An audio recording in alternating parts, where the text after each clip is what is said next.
Bonjour et bienvenue dans ce nouveau numéro du Point des marchés. Je suis avec Nathan Cordier, analyste chez Agritel. Bonjour Nathan. Bonjour Adèle.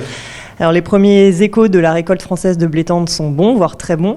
Quelles sont vos estimations de production ? Alors, en effet, nous avons réalisé une estimation de production la semaine passée. Nous estimons la production française de blé tendre à 39,17 millions de tonnes, ce qui fait le deuxième meilleur niveau historique pour la France, juste derrière 2015 où 40,9 millions de tonnes de blé avaient été récoltées. Et juste pour rappel, l'an dernier, une récolte qui avait été très très moyenne avec 34,1 millions de tonnes. Est-ce que la canicule de la fin du mois de juin a eu un impact ? Alors, c'est vrai que les doutes ont longtemps plané sur la canicule du mois de juin, avec des températures proches des 40 degrés qui ont pu avoir et qui ont eu un impact sur le remplissage des grains. Donc, on peut estimer qu'on aurait eu une production supérieure si on n'avait pas eu justement cette canicule. En termes de rendement, donc on se situe sur des rendements relativement très élevés, à 78,15 quintaux par hectare, ce qui est un niveau largement supérieur à la moyenne olympique 5 ans, en hausse de plus de 7,5%, et également en hausse de plus de 12% par rapport à l'an dernier. Autre point qui est à noter, c'est les surfaces, des surfaces qui étaient plus importantes cette année, supérieures à 5 millions d'hectares, et au plus haut de ces 3 dernières années.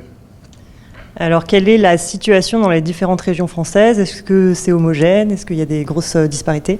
Alors, tout d'abord, ce qu'il faut noter sur la France, c'est qu'on a eu, sur le début de la récolte, de très très bons échos, notamment sur l'Occitanie, sur la région Nouvelle-Aquitaine, où on a eu des records en termes de rendement. Et ensuite, des régions où on a eu également de très bons échos de rendement, qui n'étaient pas records, mais qui étaient très bons, notamment sur les Pays de la Loire, sur l'Île-de-France, sur la Bretagne, sur la Normandie. Les régions qui ont un peu plus déçu, on pense au Grand Est, et la région où on est proche de la moyenne du fait de la sécheresse, c'est la région Auvergne-Rhône-Alpes. Donc, très bonne production, très bon rendement. Qu'en est-il de la qualité ? Alors, au niveau de la qualité, des craintes ont été émises dès le début de la récolte concernant la protéine, mais ces doutes ont été quand même assez rapidement levés avec des taux de protéines qui se sont vite relevés, et également de très bons échos sur l'EPS. Donc, on va dire qu'en termes de qualité, il n'y a pas de souci. Une qualité qui est tout à fait aux normes pour exporter le blé français vers les pays tiers et vers les pays intracommunautaires. Et pour finir, quel est le conseil d'Agritel ?